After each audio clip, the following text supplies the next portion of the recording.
नमस्कार दोस्तों, target with PS Parihar channel में आपका स्वागत है।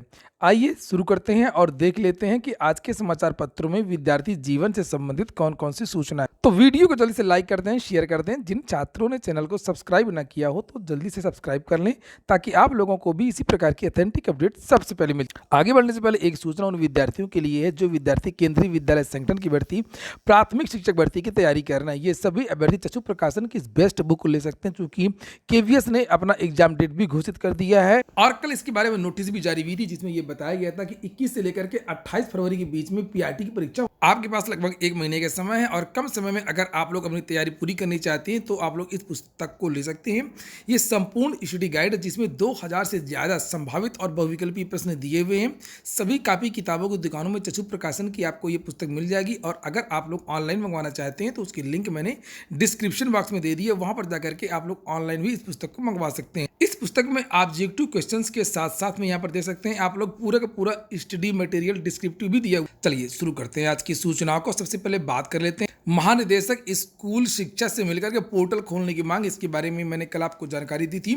टीजीटी पीजीटी 2022 में अधियाचन लेने के लिए फिर से पोर्टल खोलने और परीक्षा तिथि घोषित करने की मांग को लेकर के शुक्रवार को प्रतियोगी छात्र मोर्चा का एक प्रतिनिधिमंडल महानिदेशक स्कूल शिक्षा विजय किरण आनंद से मिलने लखनऊ गया।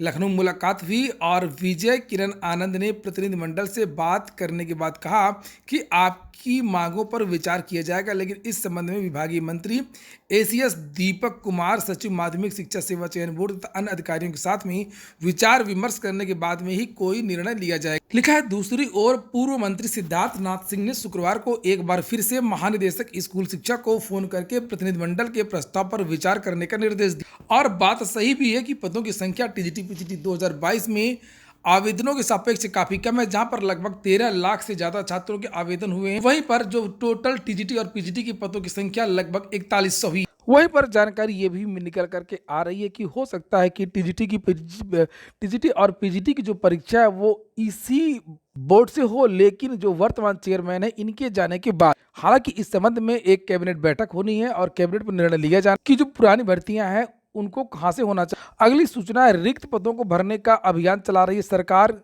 केंद्रीय कानून मंत्री किरण रिजिजू का ये बयान है, यहाँ पर लिखा हुआ है।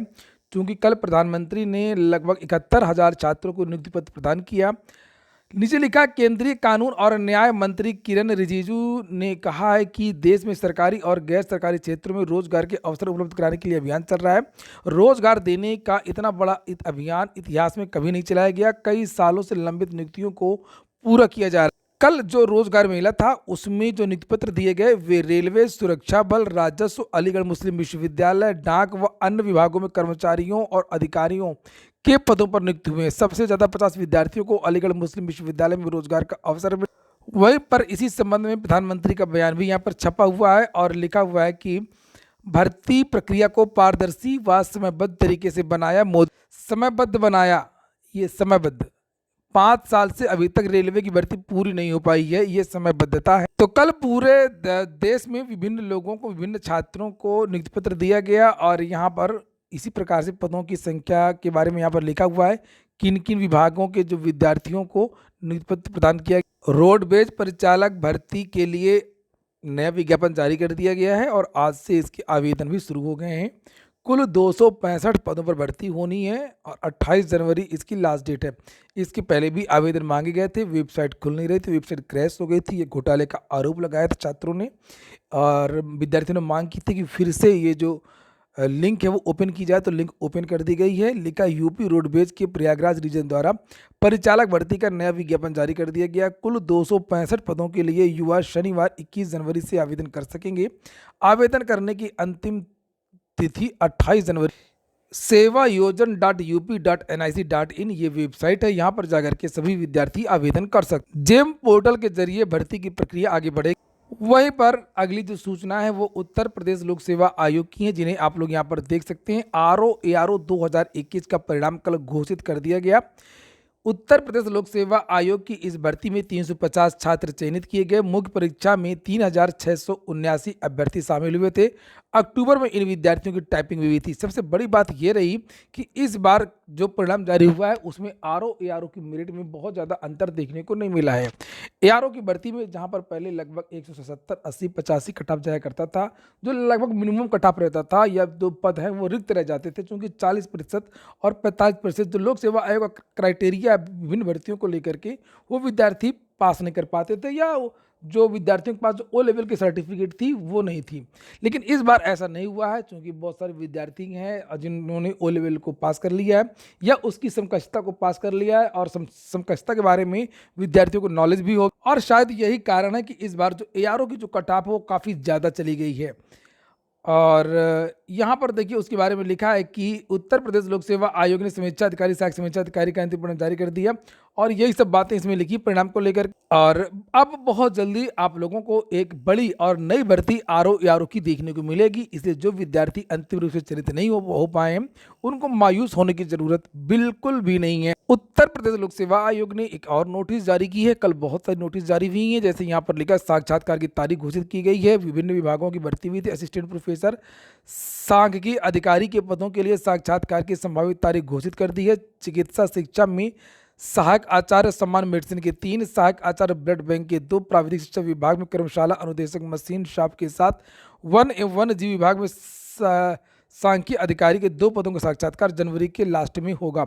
वहीं पर पीसीएस भर्ती के बारे में भी जानकारी दी गई है कि 303 पदों के सापेक्ष 79,736 आवेदन हुए हैं, और यहाँ पर नीचे लिखा है कि हर पद के सापेक्ष 263 आवेदन आए हैं। 12 फरवरी को इसकी परीक्षा प्रस्तावित। असिस्टेंट प्रोफेसर भर्ती में विद्यार्थियों ने मौका मांगा है, राज्यपाल से गुहार लगाई थी, और राज्यपाल की तरफ से पत्र भी जारी किया गया है। हो सकता है कि पोर्टल फिर से खोला जाए और फिर से विद्यार्थियों को आवेदन का मौका मिले। लिखा उच्चतर शिक्षा सेवा आयोग की असिस्टेंट प्रोफेसर भर्ती विज्ञापन संख्या 51 के लिए आवेदन का अवसर दिए जाने एवं पोर्टल खोलने की मांग की गई है। प्रतियोगी रूपेश कुमार सिंह ने राज्यपाल को मेल भेज करके यह मांग की थी। रूपेश का कहना था कि कोविड संक्रमण की वजह से एनटीए यूजीसी नेट 2021 एवं 22 का परिणाम नवंबर में घोषित किया गया था।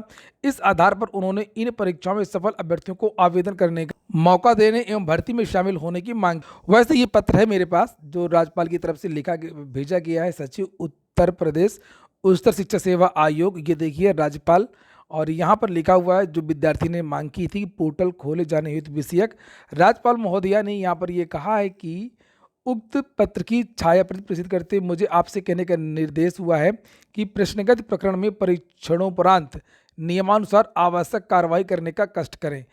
तो यहाँ पर नियमानुसार आवश्यक कार्रवाई करने का कष्ट करें, लेकिन राज्यपाल की बात है तो हो सकता है कि पोर्टल खोला जाए और फिर से इन विद्यार्थियों को आवेदन का मौका दिया। अगली सूचना प्राथमिक शिक्षक भर्ती की है। 69,000 शिक्षक भर्ती में 3,000 और दावेदार।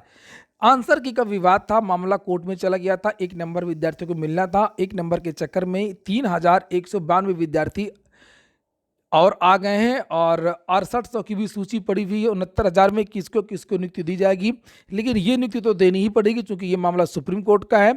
और इसमें पीएनपी ने आवेदन मांगे थे विद्यार्थियों से, जो विद्यार्थी याची थे या जिनका 1 नंबर बढ़ा था एक प्रश्न को लेकर के, और लिखा अब इन अभ्यर्थियों के प्रत्यावेदन का परीक्षण करने के बाद में 1 नंबर से सफल होने की स्थिति में इनकी नियुक्ति की प्रक्रिया शुरू होगी।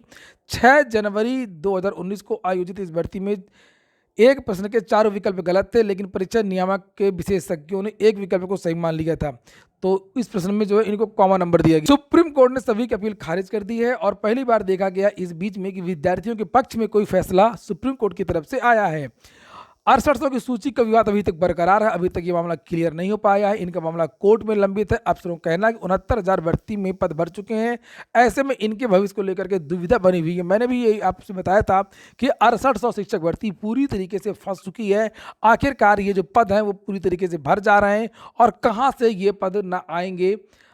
और बात करते प्राथमिक शिक्षक भर्ती की, जहां पर अलग अलग जिले से डाटा आ रहा है कि अध्यापकों के बहुत सारे पद रिक्त हैं, चाहे वो चंदौली हो, सिद्धार्थनगर हो, गोरखपुर हो, बस्ती हो। बहुत सारे जिलों का डाटा, लगभग सभी जिलों का डाटा आ चुका है, और हर जिले में 1,500 2,000 पद रिक्त हैं। वहीं पर एक और खबर निकल करके आई है कि बहुत सारे विद्यालयों में, बहुत सारे जिलों में, ज़्यादातर जिलों में प्राथमिक विद्यालयों में और उच्च प्राथमिक विद्यालयों में विद्यार्थियों की संख्या भी बढ़ गई है। अगर छात्र शिक्षक अनुपात देखेंगे तो वहाँ पर आपको अध्यापकों की संख्या कम ही दिखेगी, और जो अनुपात समानुपात है वो बिगड़ा हुआ ही दिखेगा। यहाँ पर अगर हम लोग प्रयागराज की बात करें तो केवल प्रयागराज में ही यहाँ पर लिखा है कि स्कूलों में 66,000 से अधिक बच्चे। लिखा कोरोना काल के बाद में कक्षा 1 से लेकर के 8वीं तक के विभिन्न श्रेणी की स्कूलों में दाखिला लेने वाले विद्यार्थियों की संख्या बढ़ गई है और ये आंकड़े केवल सरकारी विद्यालयों के हैं, इसमें निजी विद्यालय को नहीं जोड़ा गया। अंतिम सूचना यूपी ट्रिपल एससी की है। ये पत्र आप लोग देख सकते हैं, ये कल का पत्र है। कल ये विद्यार्थी उत्तर प्रदेश अधीनस्थ सेवा चयन आयोग गए थे। इसके बारे में मैंने कल वीडियो भी बनाया था, अधिकारियों से बातचीत हुई थी। अधिकारियों का ये कहना था कि कंप्यूटर ऑपरेटर का परिणाम इस महीने ही आएगा। अगले महीने 15 फरवरी के आसपास एएसओ भर्ती का परिणाम आ सकता है। एएसओ भर्ती जो है वही कल गए। पीईटी का परिणाम आपको सोमवार या मंगलवार को देखने को मिल सकता है। जेई 2018 का परिणाम भी आपको फरवरी के महीने में देखने को मिल सकता है। पूरा वीडियो सुनने के लिए बहुत बहुत धन्यवाद। और टेलीग्राम चैनल की लिंक मेरे प्रत्येक वीडियो में रहती है, आप लोग टेलीग्राम चैनल से भी जुड़ जाएं, वहां पर भी महत्वपूर्ण अपडेट्स प्रदान की जाती हैं।